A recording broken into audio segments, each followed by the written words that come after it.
കരിഷ്മ, ഏറ്റവും പുതിയ വിവരം ലഭിക്കുന്നത് 4 ഉപകരണങ്ങൾ വേർപെട്ടു എന്നാണ് ഇപ്പോൾ അറിയാൻ കഴിയുന്നത്. എന്താണ് അതിന്റെ വിശദാംശം?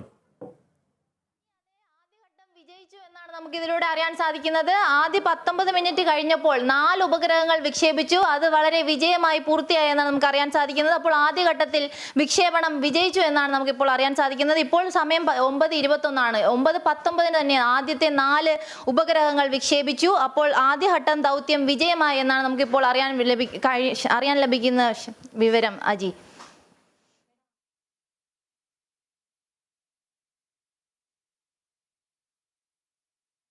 OneWeb 2 ദൗത്യം ആദ്യഘട്ട കരിഷ്മ, ഈ ദൗത്യം വിജയിച്ചു എന്ന് നമുക്ക് പറയാൻ കഴിയുമോ? 1K 3K ഈ ഉപഗ്രഹങ്ങളാണ് സപ്രഷൻ ആയത്. അതിൻ്റെ ദൃശ്യങ്ങളാണ് ഇപ്പോൾ നമുക്ക് കാണാൻ കഴിയുന്നത്. ആദ്യഘട്ടം വിജയിച്ചു എന്ന് നമുക്ക് വേണമെങ്കിൽ പറയാൻ പറ്റുമോ?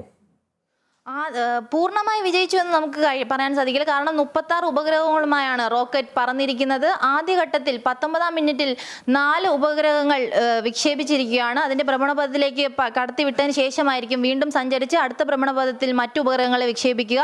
അങ്ങനെ നോക്കുകയാണെങ്കിൽ നമുക്ക് ഇപ്പോൾ ആദ്യഘട്ടത്തിൽ വിജയിച്ചു എന്ന് തന്നെ പറയാൻ സാധിക്കും. Aji, 2A 4A 6A 8A എന്നീ ഉപഗ്രഹങ്ങളാണ് ISROയുടെ അതിൽ നിന്നും വേർപെട്ട്, അതായത് ISRO നൽകുന്ന വിവരമനുസരിച്ച് ഈ ഉപഗ്രഹങ്ങളാണ് വേർപെട്ടത് എന്നാണ് നമുക്ക് മനസ്സിലാക്കാൻ സാധിക്കുന്നത്.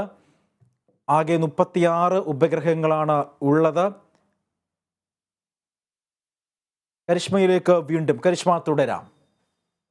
അതെ അജി, ആദ്യഘട്ടം ഇപ്പോൾ വിജയിച്ചിരിക്കുകയാണ്. ഇന്നലെ മുതൽ തന്നെ ഈ റോക്കറ്റ് പറത്തുന്നതിനായുള്ള കൗണ്ട് ഡൗൺ ആരംഭിച്ചിരുന്നു. അതുമുതൽ എല്ലാവരും കാത്തിരിക്കുകയായിരുന്നു. ഇന്ന് 9 മണിക്ക് ദൗത്യം ആരംഭിച്ചു. ആദ്യഘട്ടത്തിൽ നമുക്കൊന്നും പറയാൻ സാധിച്ചില്ല. പക്ഷേ ആദ്യ മണിക്കൂറുകൾ തന്നെ അതിന്റെ ഭ്രമണപഥത്തിൽ റോക്കറ്റ് എത്തിയിരുന്നു. അതിനുശേഷം 19 മിനിറ്റ് നമുക്ക് കാത്തിരിക്കേണ്ടിയിരുന്നു. കാരണം 19-ാം മിനിറ്റിലാണ് ആദ്യ ഉപഗ്രഹങ്ങളെ റോക്കറ്റ് വിക്ഷേപിക്കുക. അതിനുശേഷമേ ആദ്യഘട്ടം വിജയിച്ചോ ഇല്ലയോ എന്ന് നമുക്ക് മനസ്സിലാക്കാൻ സാധിക്കുകയുള്ളൂ. ഇപ്പോൾ 19 മിനിറ്റ് കഴിഞ്ഞു. ഇപ്പോൾ 9:23 ആയി. അപ്പോൾ നമുക്ക് 9:19 4 ഉപഗ്രഹങ്ങളെ അതിന്റെ ഭ്രമണപഥത്തിൽ വിക്ഷേപിച്ച് റോക്കറ്റ് ഇപ്പോൾ സഞ്ചരിക്കുകയാണ്. അപ്പോൾ ആദ്യഘട്ടം വിജയിച്ചു എന്ന് തന്നെ നമുക്ക് പറയാൻ സാധിക്കും. ഇങ്ങനെ പോവുകയാണെങ്കിൽ 36 ഉപഗ്രഹങ്ങളെയും പല പല ഭ്രമണപഥങ്ങളിൽ എത്തിച്ച് വിജയം ഈ രീതിയിൽ പോവുകയാണെങ്കിൽ വിജയം പൂർണ്ണമാകുമെന്ന് തന്നെ നമുക്ക് പറയാൻ സാധിക്കും. അജി.